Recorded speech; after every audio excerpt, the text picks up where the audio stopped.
हिंदी के समक्ष उर्दू को खड़ा कर दिया, जिसमें ब्रिटिश के साथ साथ अलीगढ़ विश्वविद्यालय के कुछ विद्वानों ने भी उनका सहयोग किया और हमारे देश में उन्होंने हिंदी और भारतीय भाषाओं के बीच में प्रतिस्पर्धा का बीज बो दिया। वो बीज जिसको स्वतंत्रता के बाद हम लोगों को समाप्त कर देना चाहिए था, लेकिन मैं राजनीतिक बात नहीं कहूँगा, लेकिन ये वास्तव में हमारे देश का दुर्भाग्य था कि उस समय में भी हमने संविधान के अनुच्छेद 343 में इस बात को जोड़ दिया कि अंग्रेजी का प्रयोग आज़ादी से पहले जैसे हो रहा था, संविधान लागू होने के बाद भी 15 साल तक होता रहेगा। यहाँ तक कुछ गनीमत थी कि आगे शासन सत्ता सुचारू रूप से चल सके, इसके लिए उन्होंने प्रावधान किया, लेकिन उसके साथ साथ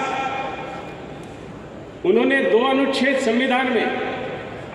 संसद की भाषा के लिए संविधान का अनुच्छेद 120 और विधान मंडलों के भाषा के लिए अनुच्छेद 210, उसमें भी उन्होंने ये प्रावधान कर दिया।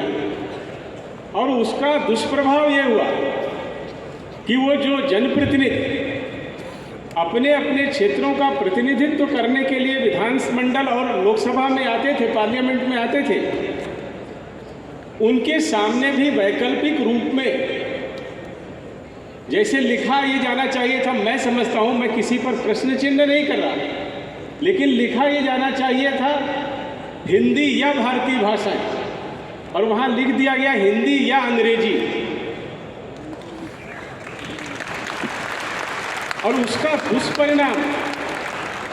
यह रहा कि हम सब ने देखा है कि अंग्रेजी में पत्राचार होने के कारण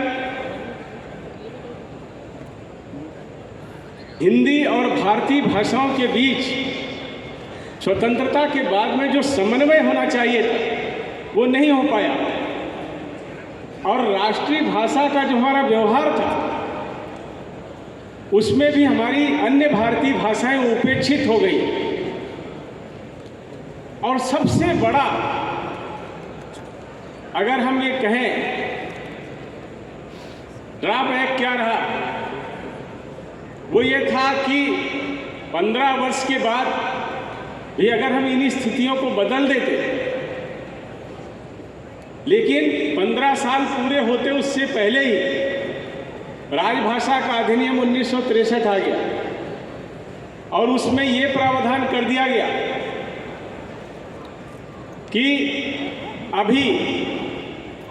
अंग्रेजी उसी भांति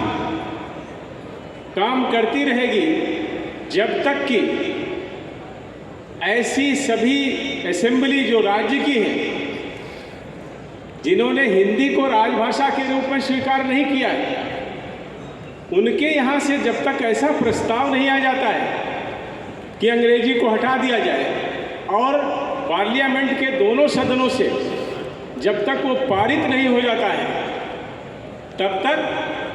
अंग्रेजी इसी भांति चलती रही। ये इतना बड़ा कारण बना जिसकी वजह से हमारी हिंदी और भारतीय भाषाओं के बीच में दूरी बढ़ती गई। उनका जो समन्वय होना चाहिए था वो नहीं हुआ, और जो लोग उस समय सत्ता में थे या व्यवस्था में थे, उन लोगों के लिए अंग्रेजी सहज भाषा थी। उन्होंने उसके प्रयोग को बदस्तूर जारी रखा और परिणाम स्वरूप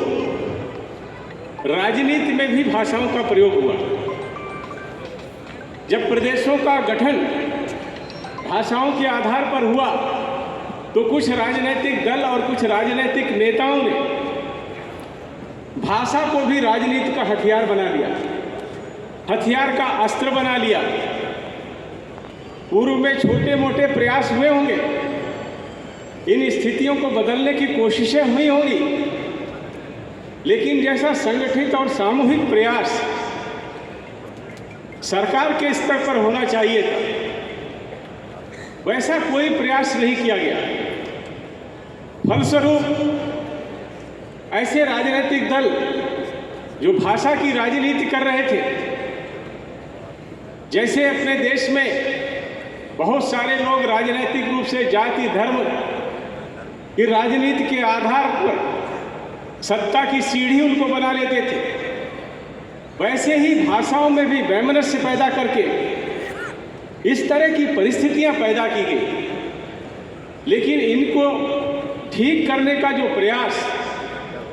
सरकार की तरफ से होना चाहिए था, उसका अभाव था। ये प्रयास हम सब ने देखा है कि 2014 के बाद जब हमारे देश में श्री नरेंद्र मोदी जी ने प्रधानमंत्री के रूप में शपथ ली, उन्होंने विश्व के किसी भी मंच पर या अपने देश में या सदन में जो भी वक्तव्य दिए, उन्होंने सारे के सारे हिंदी भाषा में दिए, क्योंकि उनका मानना था कि हिंदुस्तान भारत एक सशक्त देश है, संभावनाओं का देश है। इसकी संस्कृति, इसकी भाषा, इसकी परंपरा, इसकी संस्कार, इनमें एक शक्ति छुपी है